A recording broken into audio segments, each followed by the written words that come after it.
Yeah.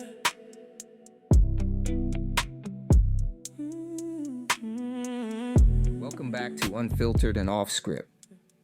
I'm your host, Jason Vaughan, and today we're asking a question that sounds simple until you sit with it.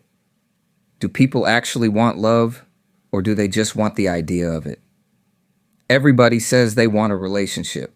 People want the anniversary pictures, matching outfits, surprise flowers, vacations, forehead kisses, and the caption that says, "My best friend, my safe place, my everything." But when love starts requiring patience, honesty, accountability, compromise, consistency, and emotional maturity, suddenly everybody needs space. You wanted somebody who communicates, but the moment they say something you don't like, now they're doing too much. You wanted vulnerability, but when they finally opened up, you used it against them during an argument. You wanted loyalty, but you still kept a few backup options around just in case. That's not always wanting love. Sometimes that's wanting the benefits of love without the responsibility of maintaining it. The idea of love is beautiful because it's controlled. In your imagination, your partner always knows exactly what to say. They understand your moods without needing an explanation. They're confident, but never intimidating, protective, but never controlling, affectionate, but never clingy, independent, but somehow available every second you need them. Basically, people say they want love, but sometimes they want a mind reader with perfect communication, unlimited patience, excellent credit, great teeth, and a fully charged phone. The fantasy never leaves socks on the floor. It never forgets important dates. It never gets tired after work. It never misunderstands your tone or has emotional limits. Real people do. That's why some people fall in love quickly and become disappointed just as quickly. They weren't falling in love with the actual person. They were falling in love with the potential they assigned to them. They meet somebody attractive, charming, and interesting, then start filling in the blanks. He's quiet, so he must be mysterious. No, he might just have nothing to say. She's independent, so she must be emotionally secure. Maybe. Or maybe she learned not to rely on anybody because the people she trusted kept letting her down. We take a few qualities, build an entire personality around them, and then get angry when the real person doesn't follow the script we wrote without their permission. That's the danger of falling in love with potential. Potential doesn't have to show up, apologize, or choose you. The actual person does. A lot of people don't miss their ex. They miss who they believe their ex could have become. They miss the future they imagine. The house, the marriage, the children, and the Sunday mornings that never happened. That grief is real, but be honest. Are you mourning the relationship you had, or the relationship you kept hoping it would become? Those are two different losses. Real love isn't built on potential alone. It's built on patterns. Anybody can be affectionate for 2 weeks. Anybody can send good morning texts during the talking stage. Anybody can say, "I've never felt this way before," while everything is exciting and nobody has been asked to take accountability yet. Consistency reveals character. How does somebody treat you when they're tired? How do they speak to you when they're angry? Can they hear your feelings without immediately turning themselves into the victim? Can they apologize without adding, "But you made me do it"? Because that's not an apology. That's a blame sandwich. "I'm sorry I hurt your feelings, but if you hadn't brought it up, I wouldn't have yelled." That isn't emotional maturity. That's customer service from hell. Real love requires two people to face parts of themselves they might prefer to avoid. It requires you to admit that sometimes you're the problem. Not every time, but sometimes. Some people love the idea of relationships because the fantasy never challenges them. It always agrees. It never asks them to grow. But a real partner will eventually say, I love you, but this behavior is hurting me.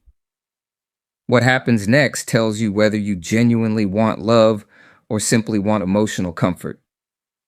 The idea of love says, the right person will accept me exactly as I am.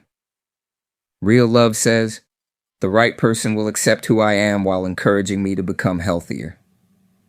Acceptance doesn't mean permission to remain destructive. Being self-aware isn't the same as being willing to change. Knowing you're emotionally unavailable doesn't make the relationship easier. It just means you've identified the problem and decided to keep it. People also confuse attention with love. Attention feels good, but it can disappear when it stops being entertaining. Love remains present when life gets ordinary. Real relationships aren't exciting every day. Some days love looks like passion and surprise dates. Other days it looks like asking, "Did you pay the electric bill?" Sometimes it means hearing the same work story for the 8th time and still listening. That's intimacy too. The idea of love is constantly dramatic. Real love often becomes quiet. Secure love doesn't always feel like obsession. It doesn't always create butterflies, anxiety, confusion, or emotional chaos. Some people are so accustomed to unstable relationships that peace feels boring. They meet someone consistent and think there's no chemistry. But the person who disappears for 4 days comes back with a paragraph and says, "I've just been dealing with a lot." Suddenly that's their soulmate. No, that might be an unresolved nervous system response with good cheekbones. Intensity isn't always intimacy. Sometimes intensity is uncertainty. You feel consumed because you don't know where you stand. One day they're affectionate, and the next day they're distant. That emotional roller coaster can feel passionate, but it might simply be inconsistency. You don't have to decode every message. You don't have to wonder whether they still care. You don't have to post a thirst trap just to see whether they watch your story. And let's be honest. Some of you have posted pictures you didn't even like because one specific person needed to see them. You spent 45 minutes choosing a song lyric that secretly meant, "I'm doing amazing without you, but please respond immediately." That isn't moving on. That's indirect communication with background music.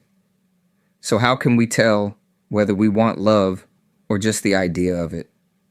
Ask yourself what happens after the fantasy fades. Do you still want someone when they're imperfect? Can you respect their boundaries when those boundaries inconvenience you? Are you trying to understand who they are or reshape them into who you need them to be? Can you communicate when you're disappointed instead of punishing them with silence? A relationship can support your healing, but another person can't do your inner work for you.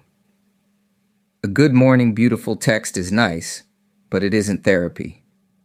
Love can inspire growth, but it can't replace it. Ultimately, real love isn't something you simply find. It's something you practice. It's listening when you'd rather defend yourself. It's being truthful when lying would be easier. It's choosing respect during conflict. It's learning when to compromise and when to hold a boundary. It's apologizing sincerely and forgiving thoughtfully, not blindly. It's recognizing that love alone doesn't make every relationship healthy or sustainable. You can love somebody and still realize you shouldn't be together. That doesn't mean the love was fake. It means love isn't the only ingredient required. You also need compatibility, emotional safety, trust, shared effort, timing, respect, and the willingness to build something together. A relationship can't survive on one person's imagination and the other person's occasional participation. So maybe the question isn't simply, do I want love? Maybe the better question is, am I prepared to participate in love when it no longer looks like the fantasy? Am I ready to be known, not just admired? Am I ready to listen, not just be understood? Am I ready to stop chasing potential and start paying attention to patterns? Because wanting the idea of love is easy. The idea never disappoints you. It never asks you to change. It never risks rejection because it exists entirely inside your mind. Real love is riskier. Real love can hurt. Real love can expose you. Real love requires courage because another person gets to see who you are beyond the image, the confidence, and the rehearsed answers, while still having the freedom to choose whether to stay. So, do people really want love? Some do. Others want attention, validation, loyalty without commitment, or a wedding without understanding what marriage requires. Some want someone else to heal wounds they refuse to face. And some genuinely want to build something real. The challenge is being honest about which person you are right now. Not who you claim to be. Not who you plan to become. Who are you in practice? Because love isn't proven through captions, gifts, promises, or declarations.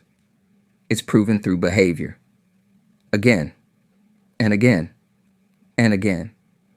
This has been Unfiltered and Off Script, and I'm your host, Jason Vaughan. Before you go, ask yourself one final question. Do I want somebody to love, or do I simply want somebody to play the role I've already written in my head? The idea of love might look perfect, but real love begins when we stop demanding perfection and start choosing honesty. And before we close, you can find my music on all major streaming platforms. Search for my album, Acts of Desire. Until next time, protect your heart, but make sure you're not protecting it so well that nobody can ever reach it. Ain't no coming down, it's free. Every time I light you up, I fall for you all over again.